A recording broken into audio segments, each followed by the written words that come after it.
T academy guys.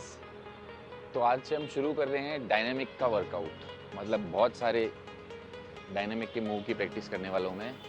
Almost 1 साल हो गया है कि मैंने कुछ प्रैक्टिस नहीं की है अभी, तो मेरे हाथ एकदम वर्जिन है और अभी धीरे धीरे थोड़ी थोड़ी प्रैक्टिस करके मूव अनलॉक करने शुरू करने पड़ेंगे, री अनलॉक भी करने पड़ेंगे ऐसे मूव्स जो मैं पहले अनलॉक कर चुका हूँ।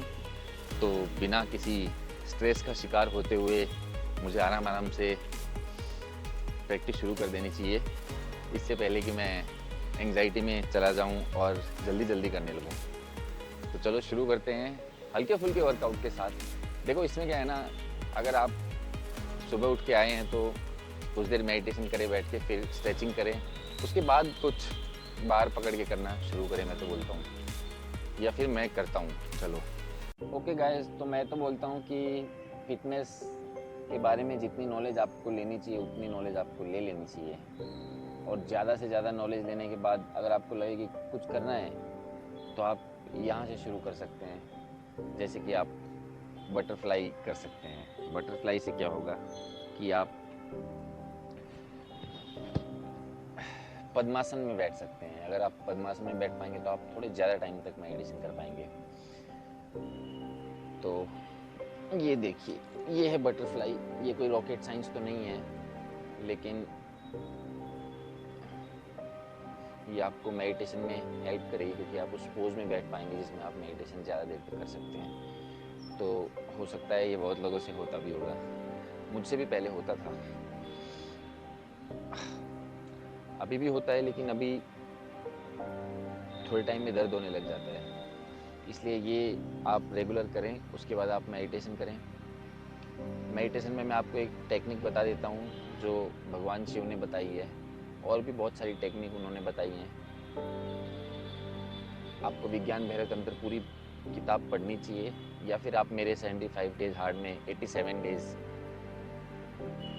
में मैंने 87 जितने सूत्र बोले हैं आप वो भी देख सकते हैं। करना ये है कि आपको 2 सांसों के बीच में जो गैप आता है, जहाँ पे या तो हम सांस लेना शुरू करते हैं या सांस छोड़ना शुरू करते हैं, उस गैप के कॉन्शियस होना है।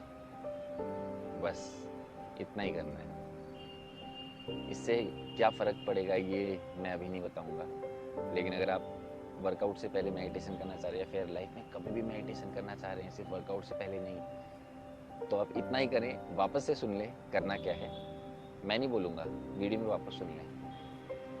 तो उसके बाद आप कर सकते हैं वर्कआउट करना शुरू, या फिर वर्कआउट नहीं कर रहे हैं तो सिर्फ मेडिटेशन करके काम चला सकते हैं।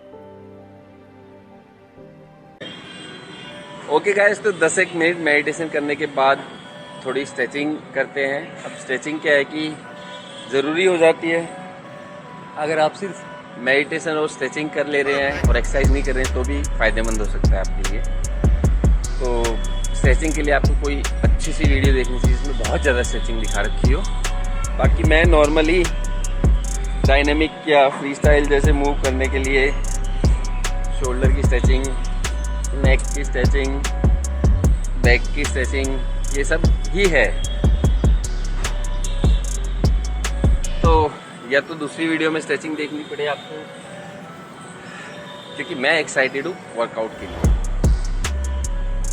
तो शुरू करते हैं स्ट्रेचिंग करने के बाद अपना डायनामिक का सेशन।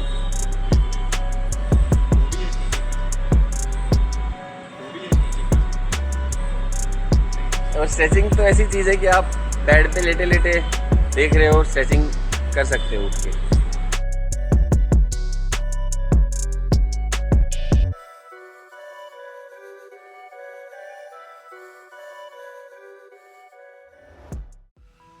ठीक है, तो ये स्ट्रेचिंग के बाद जो मेन स्ट्रेचिंग है, ये तो बॉडी की स्ट्रेचिंग थी।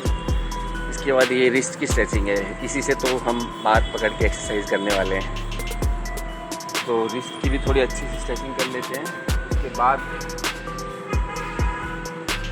कुछ करेंगे।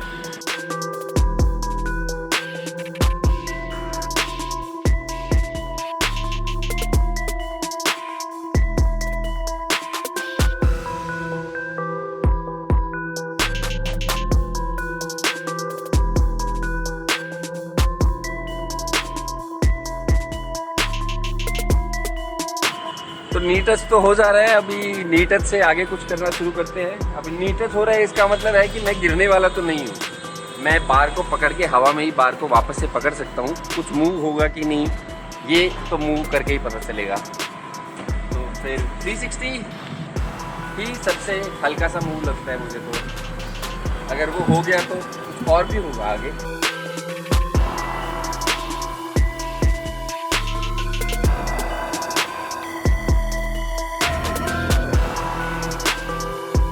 अब यही 360 बहुत बार करना पड़ेगा, तो हवा में बार छोड़ के कुछ करने का कैलकुलेशन धीरे धीरे अनलॉक होगा। तो शुरू करते हैं 360 की और प्रैक्टिस करना शुरू करना।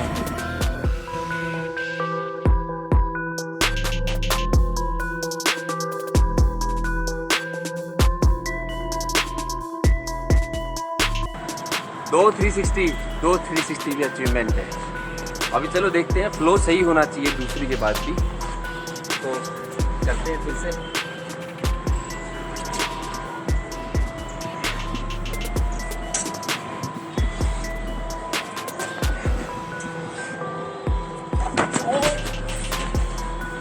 चलो मैं आज के वर्कआउट से तो मैं सेटिस्फाई हूँ कि मैं इतना कर पा रहा हूँ क्लियर कट 1 साल के गैप के बाद और 2-3 साल के हल्के फुल्के गैप के बाद। तो आज की प्रैक्टिस ख़त्म हो गई है।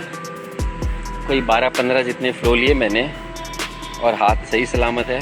थोड़ा दर्द है जो कल तक सही हो जाएगा, तो कल भी प्रैक्टिस कर सकते हैं। बाकी कल कुछ फ्लिप की प्रैक्टिस भी करने वाले हैं। आज का व्लॉग यहीं पे ख़त्म होता है। अभी तो हो ही नहीं रही है फ्लिप।